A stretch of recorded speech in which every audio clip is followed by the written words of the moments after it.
Magandang hapon po sa iyo, Ma'am Juday. Ayan, shoutout po sa iyo at maraming salamat sa pagtitiwala sa pag-abil sa ating sewing machine.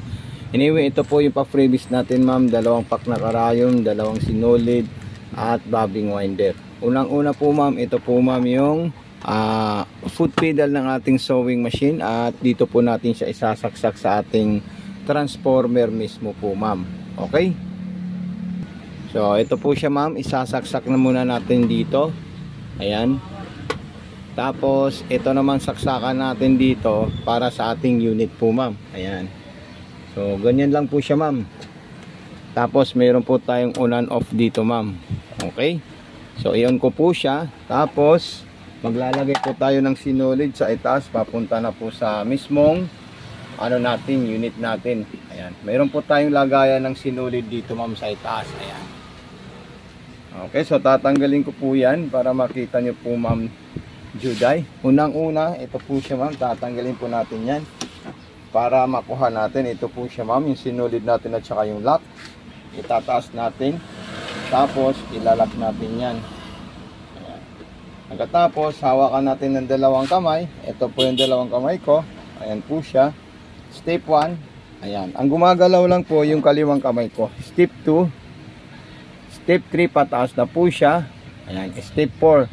Tatandaan nyo po, may mga arrow po siyang susundan. So, ganyan po siya, Ma'am. Step 4, dire-diretso na po, Ma'am, dito. Ayan. Okay. Tapos, ipapasok natin sa butas ng karayom. Straight line, papunta po siya sa likod po, Ma'am Juday.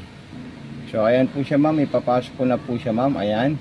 Pag naipasok ko, ito namang isa sa ilalim, itataas muna natin yan, i-slide lang natin ito. At ito po yung bobbing natin, Ma'am. At kung gusto natin ito punduan ng sinulid, Ma'am, ilalagay natin dito, itatali natin dyan yung sinulid natin, itutulak natin doon at hawakan natin. So, apakan natin yung pedal natin, Ma'am. Ayan. So, ganyan siya ka-smooth po, Ma'am. Balik natin dito at ilalagay natin dito, Ma'am. Ayan. Okay. So, may maliit po na indicator dito, Ma'am, at susundan natin siya. Ayan. Sasabit natin siyang ganyan.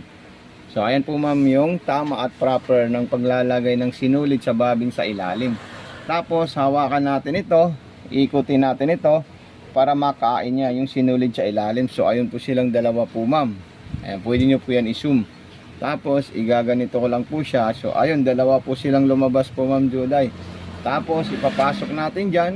At ilalagay natin ito, Ma'am. Ayan. Then maglalagay na po tayo ng tela. Kung ano po yung gusto nating design. At kung ano pong gusto nating sigsag ang ipapagawa natin sa ating unit.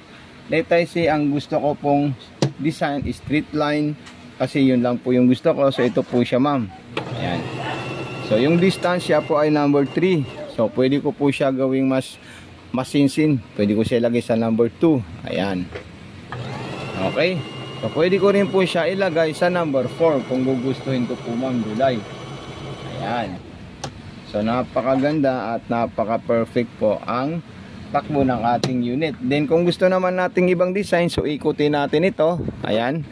So double stitch, ilalagay natin yan sa number 3. Pag mga double stitch po, Ma'am, number 3 po or number 4 yung distance natin sa itaas. Ayan. So another design naman po. Tapos yung mga sigsag po niya, depende po sa iyo, Ma'am, kung gaano kasinsin yung gugustuhin niyo po, Ma'am, ha? Wala pong fixed na sizes sa sigsag kasi pag malaking number, mas malapad at mas malalayo po yung agwat. Pag maliit na number, mas maliit po ang distance. Ayan, so ganyan po siya ka-solid. At ganyan po kaganda, ka-smooth itong unit natin, Ma'am Juday. Ayan. Okay, so sigsag number 5, yung pinakamalaki, number 6. Ayan. So lahat po yan, Ma'am, gumagana po siya, Ma'am. At huwag niyo po kalimutan mag-message sa ating Facebook account sa Mato Sewing Machine Vlog. Kasi doon po tayo magbibigay ng mga iba't ibang klaseng video, tutorial o mga concern ng ating customer na nakabili sa ating shop.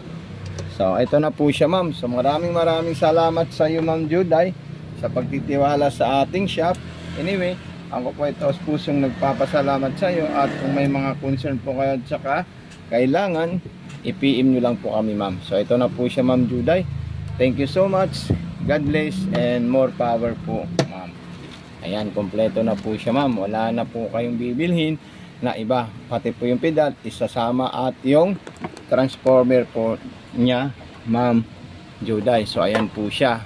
Thank you and God bless po, ma'am Juday.